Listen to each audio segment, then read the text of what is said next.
자, 상가 임대료 인하 임대사업자 세액공제를 살펴보도록 하겠습니다. 자, 상가 임대료 부동산 임대업자겠네요. 그동안 부동산 임대업에 대해서는 굉장히 세액공제라든가 감면이라든가 굉장히 소외가 되고 있었죠. 여기 있네요. 상가 임대료로 인한 임대사업자에 대한 세액공제가 있는데 일정 금액을 세액공제 해줍니다. 임대료 싸게 해주면. 자, 부동산 임대업의 사업자 등록을 한 자겠죠. 그래서 다음에 해당하는 경우에는 제외하는데 어떤 경우에 해당하느냐.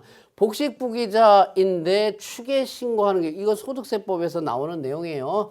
복식부기자가 장부기장을 안 하고 추계로 신고하더라. 그러면 그때 제외한다는 얘기고요. 무신고하고 또는 기한 후 신고하는 경우에 또는 탈루 오류로 경정할 걸 미리 알고 제출하는 부정과소 신고의 경우 현금 영수증 등에 대한 의무, 불이행자 등등의 경우에는 안 해주겠다라는 내용. 그 외에는 일반적인 부동산 임대업자로서 상가 임대를 인하하면 공제해 주겠죠. 자, 임차인도 요건이 있어야 돼요. 다음의 요건은 모두 갖춘 소상공인이어야 된다. 사업자 등록하고요. 상가 임대인과 특수관계이면 안 된다라는 얘기. 그리고 상시근로자 수가 광업체조 건설 10명 미만. 그밖에 업종 5명 미만. 그리고 소기업 매출액이 업종별로 요건이 있죠. 그 요건 충족하고 게임기, 제조정보통신업, 금융, 교육, 협회단체, 과세 유흥장소, 경영사업 등 배제 이런 업종이 아니어야지만이 이런 부분이 아니어야지만이 이러한 소상공인들에 대한 상가 임대료 세액공제를 해주는데 이때 소상공인 확인서 발급 방법은요. 여러분들 소상공인 시장진흥공단 요 인터넷 사이트에 들어가게 되면 확인할 수 있는 것 같습니다. 자, 세액공제액은요. 자, 공제기간에 임대료 인하액의 몇 퍼센트? 70%. 자, 다만 해당 과세연도 기준 소득금액이 1억 원을 초과한다. 그랬을 때는 임대료 인하액 전액에 대해서 50%를 적용을 합니다. 이때 기준 소득금액이 뭔데요? 종합소득 과세표준에 합산되는 종합소득금액에 임대료 인하액을 더한 금액을 기준소득금액으로 하고요. 자, 보증금 같은 경우 보증금을 임대료로 환산한 금액은 임대료 인하액에서 빠지게 됩니다. 제외가 되는 거고 세액공제를 배제하는 경우는 뭐냐면 임대료라든가 보증금을 몇 프로 5% 초과해서 인상을 할 때는 안 해줍니다. 세액공제 배제해 주고요. 기타 세액공제 중복 적용이 가능하고요. 최저한세 적용은 하지 않습니다. 최저한세는 적용하지 않고요. 미공제되는 거 마찬가지로 10년간 2월 공제되고 농어촌 특별세를 과세를 하고 있습니다. 자, 그랬을 때 뭐 서식 입력하는 건 뭐 간단합니다. 자, 세액공제 조정명세서 3 여기서 보면 또는 상가 임대료 인하 임대사업자 세액공제 신청서라는 부분이 있을 텐데 거기서 작성을 해도 돼요. 자, 세액공제 조정명세서 3번 여기 세액공제 2란에 가보게 되면 상가 임대료 인하 임대사업자 내 세액공제 여기에다가 직접 입력해서 세액공제액 등을 계산합니다. 세부 내역이 필요하면 어디 있죠? F4 계산 내역이 있어. 세부 내역이 필요하면 F4 계산 내역에 관련자를 입력해서 계산합니다. 아니면 상가 임대료 인하 임대사업자 세액공제 신청서가 있다고 했죠.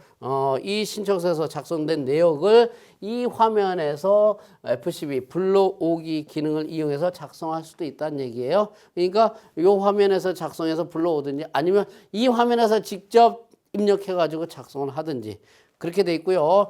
계산된 세액공제액은요.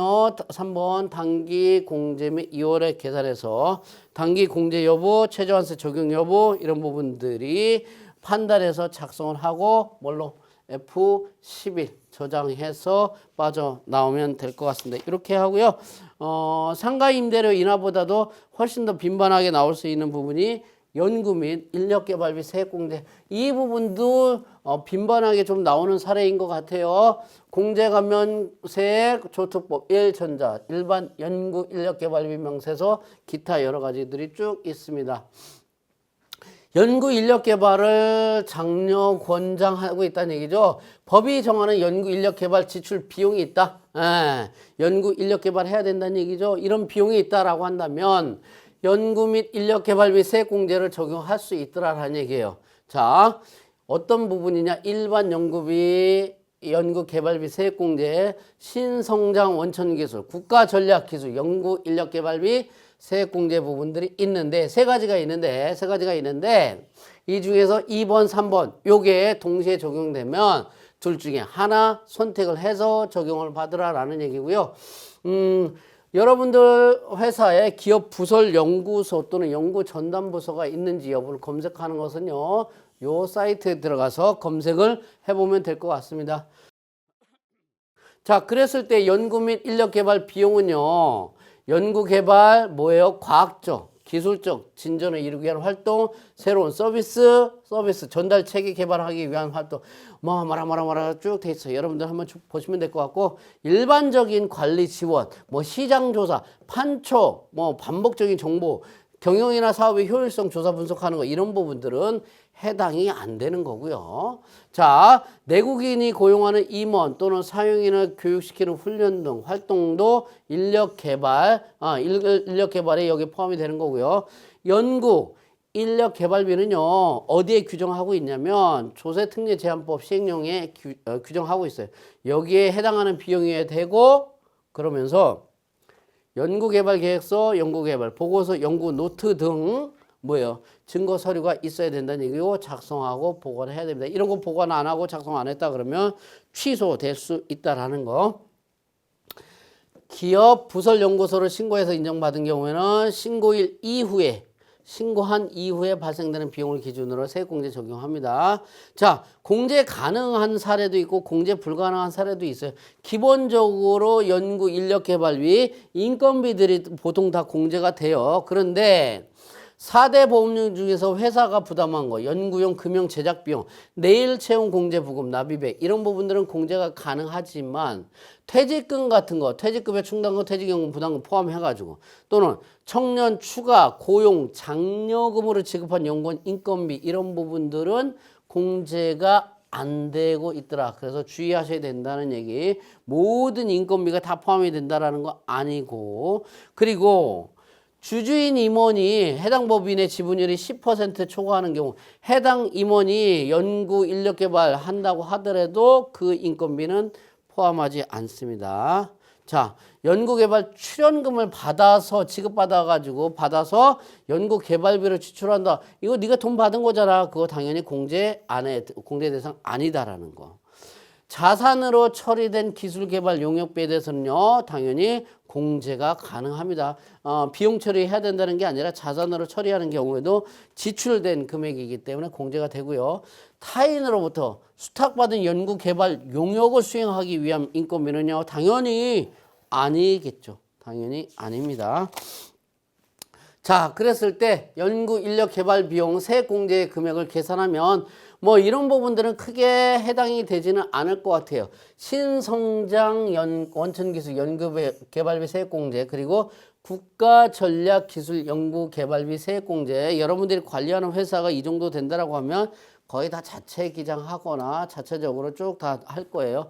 이런 부분들이 있는데 한번 봅시다. 여하튼 미래 유망성, 뭐 산업 경쟁력 등 고려해서 지원할 필요성이 있다. 뭐 등등등 뭐라 이렇게 돼 있어. 잘 모르겠어요. 신성장 원천 기술 연구 개발비에다가 1 비율 그리고 2 비율 해가지고 곱해서 계산한 금액을 세액공제한대요. 자, 기업 유형별 요 비율, 수익 금액별 이 비율 이렇게. 3배, 뭐 10%, 15%. 자, 국가전략기술연구개발비는요, 뭐 반도체, 2차 전지, 백신, 디스플레이, 뭐 수소, 뭐 등등등등. 미래용 이동수단, 뭐 여러 가지 막 이렇게 국가전략기술연구개발비 이런 부분들은요, 기업 유형별 그리고 수익금액 비율별 해가지고 국가전략기술연구개발비 곱하기 1+2 해가지고 비율 적용해서 하겠다는 얘기인데, 좀 먼 나라 얘기죠? 우리하고 좀 친숙한 거는 일반 연구 인력 개발비일 것 같아요.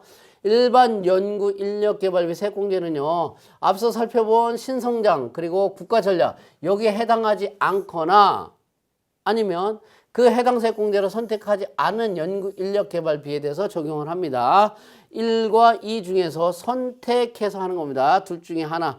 증가 금액 기준 그리고 단기 발생 금액 기준으로 해서 선택해서 하니까 큰 금액을 적용을 하면 되겠죠. 그런데 해당 과세 연도부터 소급해서 4년간 일반 연구 개발비가 발생하지 않으면 또는 직전 과세 연도에 발생한 일반 연구 인력 개발비가 해당 과세 연도 개시부터 소급해서 4년간 발생한 연구 인력 개발비 평균 발생부터 적은 경우에는 뭐 하면 되겠어요? 단기과 하면 되겠죠. 직전에 없었다. 그러면 이거 안 되겠죠. 또는 적게 증가했다. 그러면 요게 더 낫겠죠. 단기 발생 기준 세액공제를 적용하는데 단기 발생 기준 세액공제는요. 이렇게 중소기업이다. 중소기업 유예기간 후 1, 3년 차. 자, 중소기업의 경우는 유예기간 4년까지는 중소기업 졸업을 했다고 하더라도 4년 동안은 중소기업이라고 아직 봐줄게. 고등학교 졸업했어도 대학교 새내기 막 들어갔다 그러면 야 아직 햇병아래네. 아직 고등학생으로 봐주겠다라는 비슷한 뉘앙스. 자, 중소기업의 경우 중소기업 유예기간 4년 동안에 25% 그리고 유예기간 지나고 3년까지 15% 4년차 5년차 10% 5년차 8% 이렇게 쭉쭉 이렇게 될 거예요. 일반 비중소 이렇게 될 겁니다. 그래서 내가 계속 중소기업인 경우는 뭐 크게 상관없이 25% 적용을 하면 될 것 같고요. 4년간 일반 연구 및 인력개발비 연평균 발생액은요. 소급해서 4년간 발생한 비용 합계 연구개발비 합계액을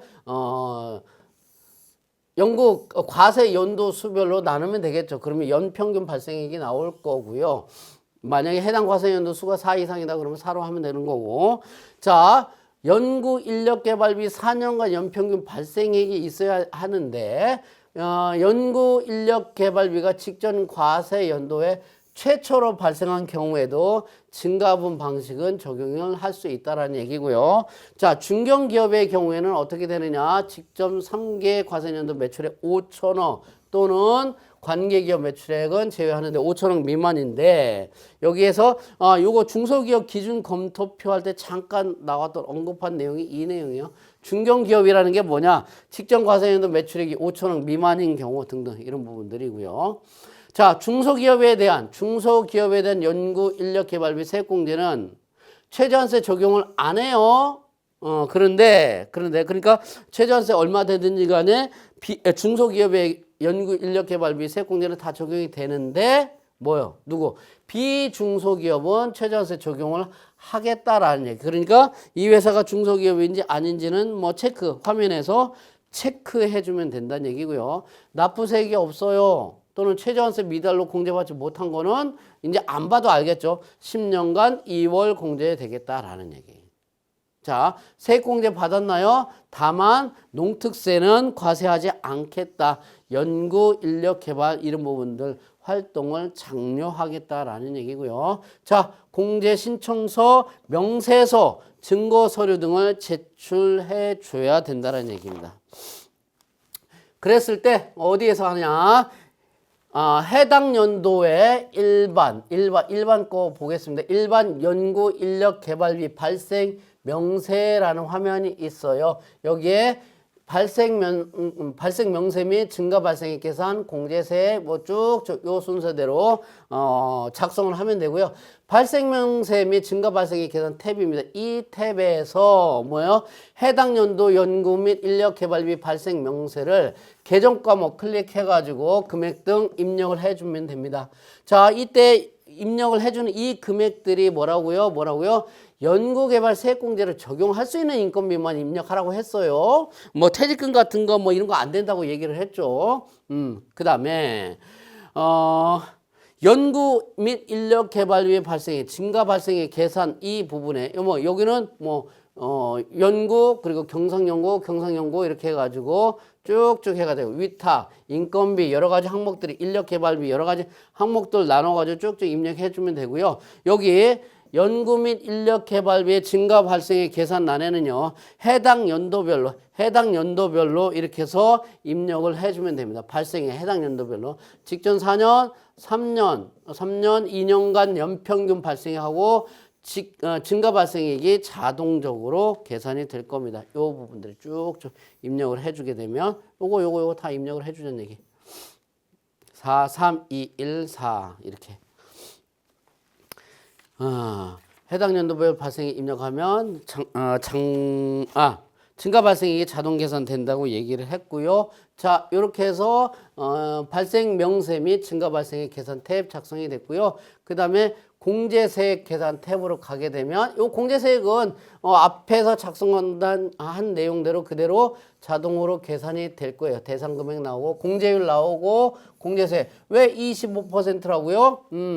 뭐요? 중소기업이기 때문에. 자, 중소기업 유예기간 종료 5년 내 기업, 중견기업, 일반 기업을 선택을 해주는데 우리 회사는 중소기업이기 때문에 이렇게 해서 적용이 되는 것 같고요. 자, 증가 발생 금액 공제란에서 39번 공제율을 선택을 합니다. 공제율 선택하면 40번 공제세액이 자동 계산이 될 거고요. 자, 증가금액 기준 세액공제와 단기 증가금액 기준 그리고 단기 발생 기준 세액금액 중 큰 금액이 41번 어디 있어? 41번 이리 와. 에? 41번 해당 연도에 공제받을 세액 요 부분이 어떻게 자동적으로 계산되고요. 자, 요거 최저한세 설정 요 부분이 있나요? 공제율은 여기 여러분들이 보면서 참고해서 하시면 되고요. 최저한세 설정 제외란에 체크해야 되는 건 뭐냐면 내가 중소기업이기 때문에 무슨 근거로 회사 등록 메뉴에 15번 중소기업 여부를 기준으로 해서 자동적으로 반영이 돼 있는 것을 볼 수 있고요. 안 돼 있다. 그럼 여기다 체크해 주면 될 것 같습니다. 자, 그 다음에 나머지는 뭘 큰 문제가 없어요. 별로 중요하지 않아요. 연구소 및 전담부서 현황은 뭐 교부금 받은 부분이 있다면 교부금 받은 부분이 있다면 입력하고 수령 부분 중에서 연구개발비로 지출된 부분이 있다. 그 금액을 확인해서 입력해 줘야 됩니다. 이 금액은 연구비 세액공제 대상에서 빠져야 되니까 빠져야 되는 거고요.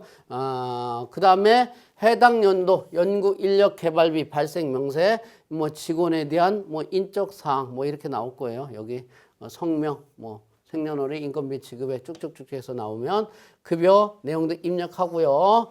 여기 연구 과제 총괄표는요 뭐 크게 입력 안 해도 되는 것 같아요. F11 저장해서 하고요.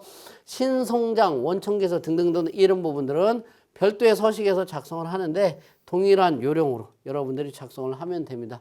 그렇게 해서 작성한 내용은 일반 연구 인력개발비 세액공제에 관련돼서 작성한 내용은 여기 세액공제 조정명세서 3이라는 이 화면에 들어가시게 되면 F12 불러오기 어디 세액공제 1탭에서 뭐 F12 불러오기 하면 연구 인력개발비 세액공제에 작성했던 내용들이 불러와져서 반영이 돼 있을 겁니다. 이렇게 불러와지죠.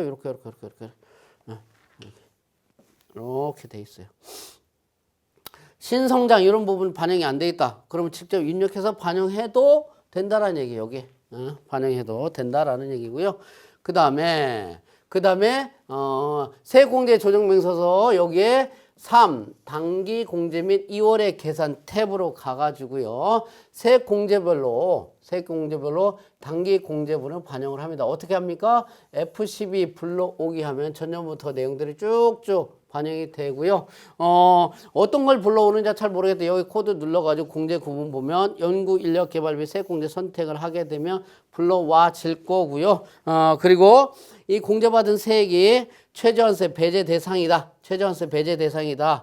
근데 최저한세가 자동으로 배제되지 않는다면 F6 최저 배제를 눌러가지고 클릭해가지고 구분 표시를 해줘야 된다는 얘기입니다. 그래서 최저한세 계산 시 제외될 수 있다라는 거.